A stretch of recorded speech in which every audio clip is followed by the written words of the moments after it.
कहानी की शुरुआत में हमें दो लड़कियों को दिखाया जाता है जिनका नाम हंटर और बैकी था। ये दोनों लड़कियां 2000 फीट ऊंचे एक टावर पर फंसी हुई थी। इनके फोन्स में नेटवर्क भी नहीं था, इसलिए वो दोनों किसी को कॉल करके मदद भी नहीं मांग सकती थी। इससे भी बुरी बात ये थी कि ये टावर एक रेगिस्तान के बीचों बीच था, इसलिए आसपास किसी का उन्हें देख पाना भी मुश्किल था। और तो और अगर इन दोनों में से कोई नींद लेने की कोशिश करती तो गिद्ध इनके पास आकर इनके मांस को खाने लगते। अब ये लड़कियां इस टावर पर कैसे फंसी और क्या ये इस टावर से बच पाई या मारी गई, चलिए देखते हैं हमारी आज की इस कहानी में। तो कहानी की शुरुआत में बैकी अपने हस्बैंड डैन और अपनी सबसे अच्छी दोस्त हंटर के साथ माउंटेन क्लाइंबिंग कर रही थी। तभी डैन को एक छोटी सी केव दिखती है जिसमें वो अपनी ग्रिप बनाने के लिए उसमें हाथ डाल देता है। लेकिन अचानक ही उस केव में से एक पंछी बाहर निकलता है, जिसकी वजह से डैन अपना बैलेंस खो देता है और नीचे गिरने लगता है। लेकिन सेफ्टी वायर से बंधा होने की वजह से वो बच जाता है। यहाँ पर डैन माउंटेन को पकड़ने की कोशिश करता है। हंटर और बैकी उसकी मदद करने के लिए उसके पास आ ही रही थी कि तभी डैन की सेफ्टी वायर टूट जाती है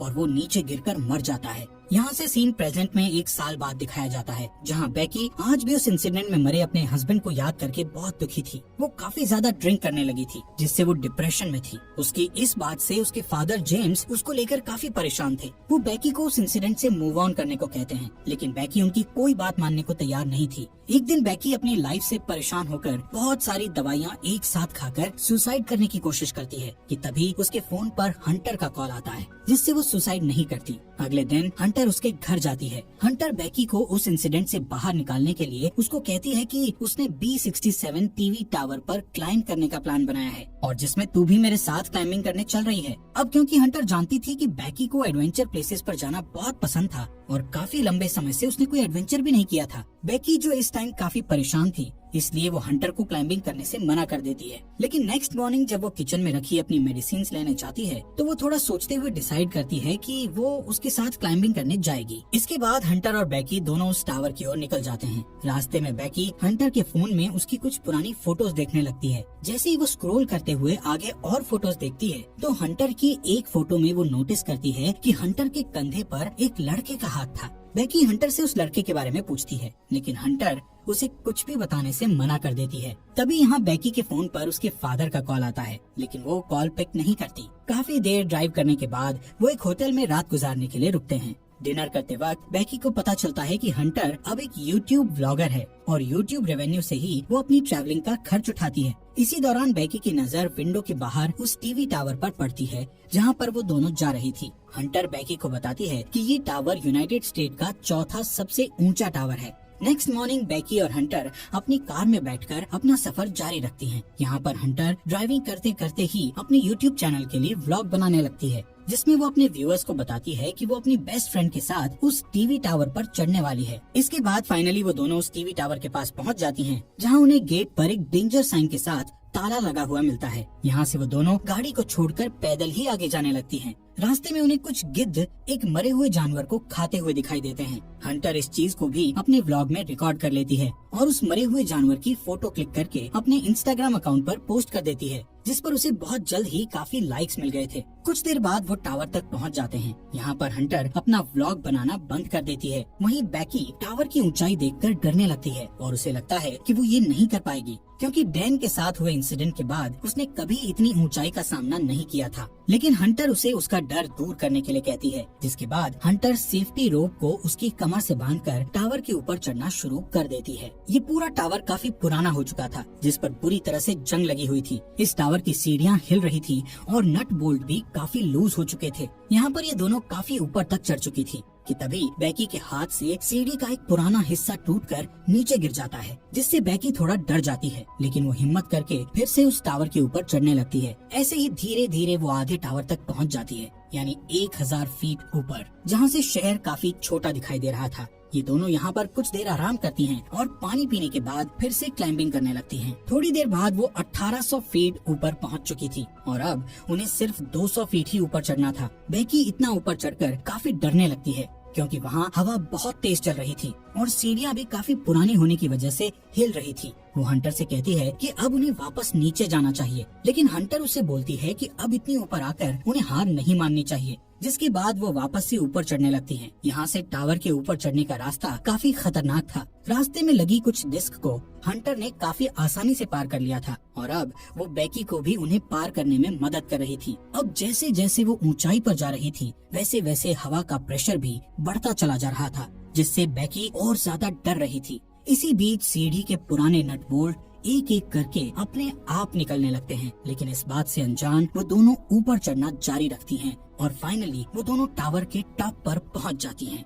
जहां एक और नट बोल्ट खुलकर नीचे गिर चुका था। यहाँ पर हंटर दोबारा से अपना व्लॉग बनाना शुरू करती है और वीडियो में अच्छे शॉट्स लेने के लिए वो ड्रोन कैमरा का इस्तेमाल करती है। थोड़ी देर बाद हंटर अपने व्यूअर्स को और अच्छा कंटेंट देने के लिए बेकी को ड्रोन का रिमोट पकड़ाकर खुद उस टावर के सहारे एक हाथ पर लटक जाती है। शॉट्स लेने के बाद वो वापस से ऊपर आती है और सेम यही चीज बेकी को भी करने के लिए कहती है, लेकिन बेकी उसे ऐसा करने से मना कर रही थी, जिस पर हंटर उससे कहती है कि उसका डर भगाने का ये सबसे बड़ा मौका है। जिसके बाद बेकी हंटर का हाथ पकड़कर वही स्टंट करती है और हंटर उसकी सेल्फी लेने लगती है। इसके बाद बेकी वापस से ऊपर आ जाती है। यहाँ पर बेकी अपने हस्बैंड डैन की अस्थियों को लेकर आई थी और डैन को याद करती हुई वो उसकी अस्थियों को यहाँ विसर्जित कर देती है। इस मोमेंट पर बेकी और हंटर दोनों काफी इमोशनल हो गई थी। इसके बाद वो डिसाइड करते हैं कि अब उन्हें वापस जाना चाहिए, इसलिए वो अपने सेफ्टी वायर को खुद से कनेक्ट करती हैं और बेकी नीचे जाना शुरू कर देती है। लेकिन जैसे ही वो पहला कदम सीढ़ी पर रखती है तो सीढ़ी टूट जाती है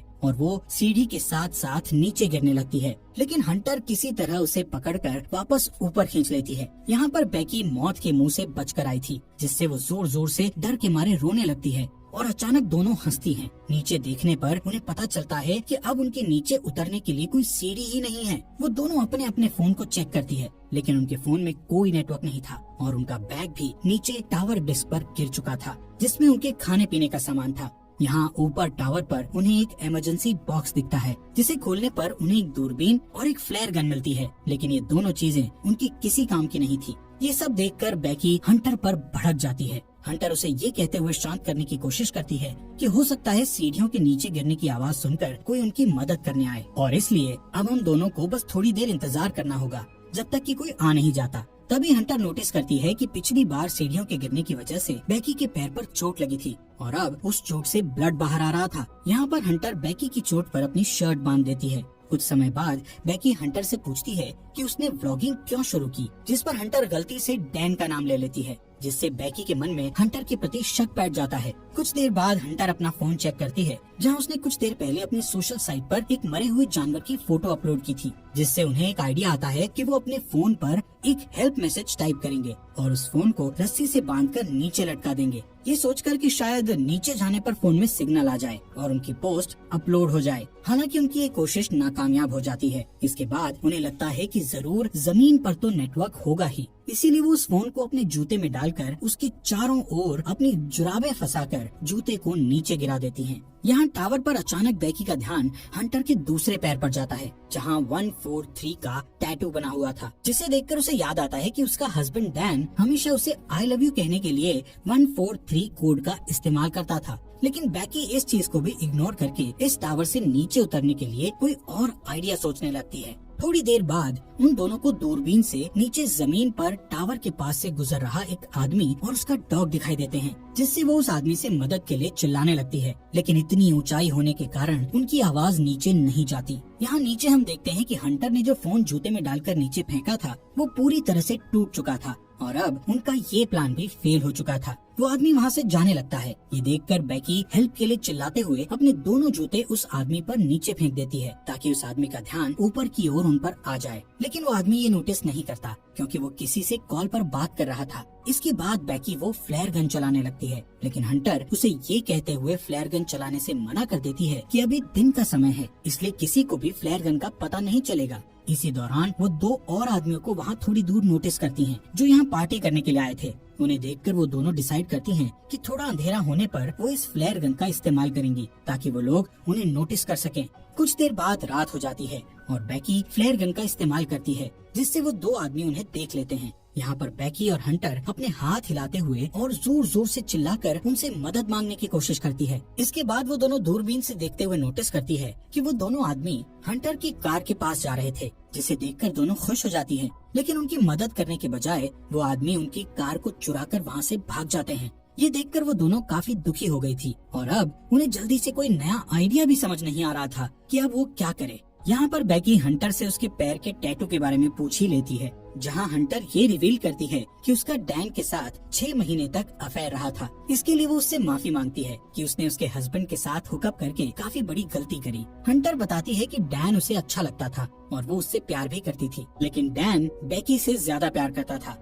इसलिए उसने जल्दी ही डैन से ब्रेकअप कर लिया था। बैकी ये सुनकर और भी ज्यादा डिसअपॉइंट हो जाती है कि उसकी बेस्ट फ्रेंड और उसका हस्बैंड दोनों ही उसे चीट कर रहे थे। अगली सुबह बैकी फोन चेक करती है, जहां उसे पता चलता है कि इस टावर पर चढ़े उन्हें 24 घंटे बीत चुके हैं। अब क्योंकि उन्हें काफी भूख और प्यास भी लग रही थी, इसलिए हंटर डिसाइड करती है कि वो नीचे डिस्क पे जाके अपने बैग को लेकर आएगी, जिसके लिए वो सेफ्टी रोप को टावर से बांधकर नीचे उतरने लगती है। लेकिन डिस्क से थोड़ी दूर पर वो रस्सी छोटी पड़ जाती है, जिससे हंटर उस बैग तक नहीं पहुंच पाती। अब उसके पास कोई और चारा नहीं था, इसलिए हंटर अपने साथ बड़ी रस्सी खोलकर उस पर लटककर जंप लेते हुए डिस्क पर कूद जाती है। वो बैग को उठाकर उसमें से पानी की बोतल निकालकर पीने लगती है। इसके बाद वो अपनी सेल्फी स्टिक की मदद से बैग को रस्सी से लटका देती है और खुद भी कूदकर उस रस्सी को पकड़ लेती है। तभी बैकी उसे ऊपर खींचना शुरू करती है। यहाँ पर हंटर भी ऊपर चढ़ने लगती है और वो बस ऊपर पहुँचने ही वाली थी कि तभी उसके हाथ से रस्सी फिसल जाती है, जिससे वो तेजी से नीचे गिरने लगती है।